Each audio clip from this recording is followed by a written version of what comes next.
umarangkada na ang libreng sakay ng Department of Transportation sa Davao City. Sasabayan ito ng modernisasyon ng mga bus at pagsasaayos ng mga sirang kalsada. Yan ang ulat ni Jaire Modest ng PTV Davao.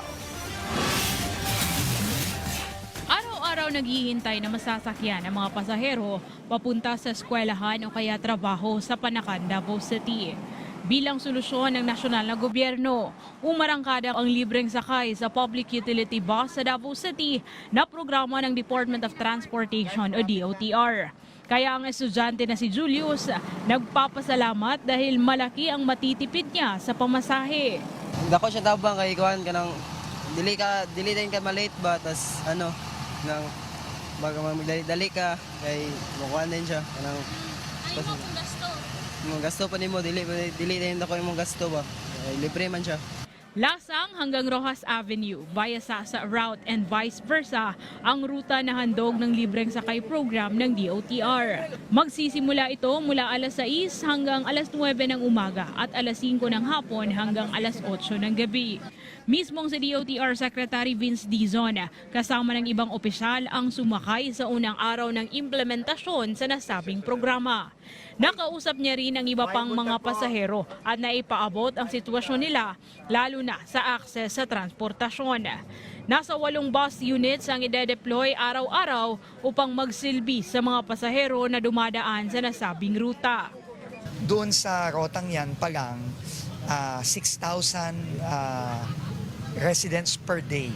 I was told from Lasang to downtown is 100 pesos round trip.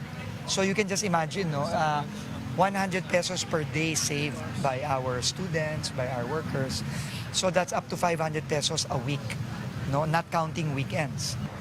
Sa pagsisimula ng libreng sakay sa pampublikong bus sa Davao City, napag-usapan din itong mga kalsada na dinadaanan ng mga bus na sira-sira at delikado na rin para sa mga motorista. Kaya naman naaantala ang mga pasahero dahil sa traffic.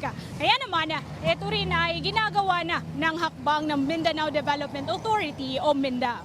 Silipin natin ma'am kung saan yung sinasabi ninyong daan na sira-sira. Tingnan natin baka nandun naman sa plano nila at sana. Kahit kung hindi man, i-suggest natin, role natin yan, humingi ng tulong at ipaalala sa mga ahensya na dapat mag-ayos ng kalsada na ayusin yung mga ito.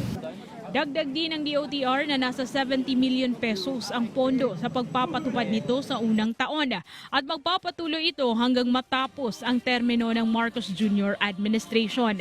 Dadagdagan din ang ruta upang mas maraming commuter ang makinabang. We will add more. I think the other one, RD, we're going to add is probably Cabaguio, sir. The Cabaguio route, kasi sabi ng mga passengers kanina, that's a major route also, and daming workers daw doon. So, pinapaaral na po natin sa LTFRB na mag-open na rin tayo ng libreng sakay sa Cabaguio route. Siniguro naman ang ahensya na nasa maayos na kondisyon ng mga bus units at drivers na maghahatid sa mga pasahero para sa ligtas na biyahe ng mga ito. Mula rito sa PTV Davao, Jaire Modest para sa Pambansang TV sa Bagong Pilipinas.